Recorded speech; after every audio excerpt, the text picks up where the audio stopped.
wabarakatuh. Perkenalkan, nama saya Mira Siska Andani, NIM 2011-91115. Saya dari lokal PAI 5D. Maksud dari penugasan ini yaitu untuk memenuhi syarat ujian akhir semester mata kuliah usul fikih. Dalam memenuhi ini, saya mengambil judul yaitu Al-Quran sebagai sumber hukum. Al-Quran menjadi pedoman dan petunjuk utama bagi umat muslim di seluruh dunia. Karena perannya itu, Al-Quran mengandung isi pokok yang lengkap dan kompleks. Adapun isi kandungan Al-Quran yang terdiri dari akidah, ibadah, dan muamalah, serta hukum, sejarah, akhlak, dan ilmu pengetahuan. Pengertian Al-Quran atau Quran memiliki arti yang mengumpulkan dan menghimpun. Qiraah berarti merangkai huruf-huruf dan kata-kata yang dengan lainnya dalam satu ungkapan kata yang teratur. Al-Quran asalnya sama dengan qiraah, yaitu akar kata dari qara'a atau wa Quran. Secara khusus, Al-Quran menjadi nahkoda bagi sebuah kitab yang diturunkan kepada Nabi Muhammad. Namun, menurut ulama Al-Quran adalah firman Allah yang diturunkan kepada Nabi Muhammad yang pembacaannya menjadi sebuah ibadah. Maka kata kalam yang termasuk dalam definisi tersebut merupakan kelompok jenis yang mencakup seluruh jenis alam dan penyandarannya kepada Allah yang menjadikannya kalamullah yang menunjukkan secara khusus bagi firman-Nya bukan dalam manusia, jin maupun malaikat.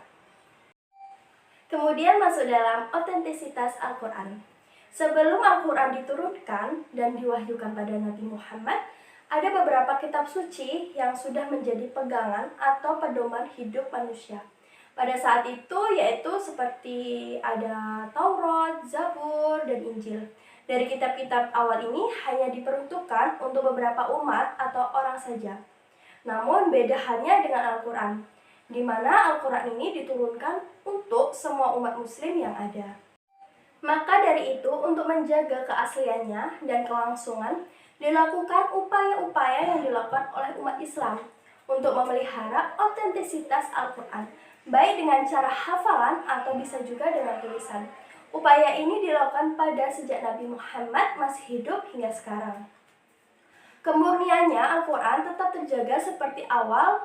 Ada beberapa periode pengumpulan Al-Quran seperti yaitu yang pertama pengumpulan Al-Quran pada zaman Rasulullah, yang kedua yaitu pengumpulan Al-Quran pada zaman Khalifah Abu Bakar As-Siddiq, yang ketiga yaitu pengumpulan Al-Quran pada zaman Khalifah Utsman bin Affan, dan yang terakhir yaitu turunnya Al-Quran awal pada 7 huruf.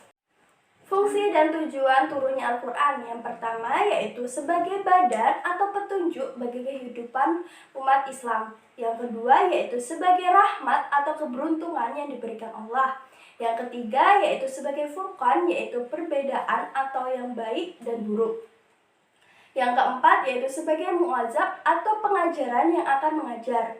Yang kelima yaitu sebagai busra, yaitu berita gembira bagi orang yang telah berbuat baik kepada Allah. Yang keenam yaitu sebagai tibiyah atau mukbin. Yang ketujuh yaitu sebagai muhasadik atau pembenaran terhadap kitab yang ada. Yang kedelapan yaitu sebagai nur atau cahaya yang menerangi kehidupan manusia. Yang kesembilan yaitu sebagai tafsihil, yaitu memberikan penjelasan secara terperinci.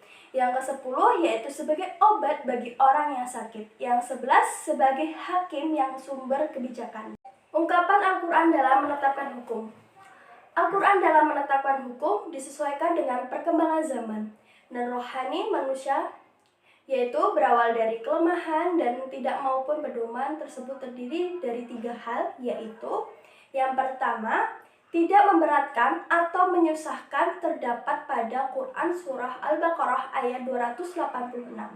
Yang kedua, yaitu menyedikitkan sebuah beban. Yang ketiga, yaitu berangsur-angsur dalam menetapkan hukum terdapat pada Quran Surah Al-Baqarah 219. Hukum-hukum yang terkandung dalam Al-Quran yaitu yang pertama, ajaran-ajaran yang berhubungan dengan akidah atau keimanan. Yang kedua yaitu ajaran-ajaran yang berhubungan dengan akhlak. Dan yang ketiga yaitu hukum-hukum amaliyah.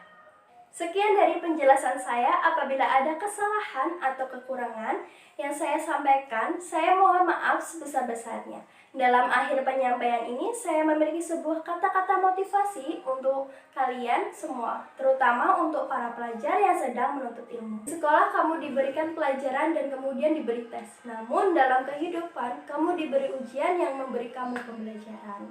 Sekian, wassalamualaikum warahmatullahi wabarakatuh.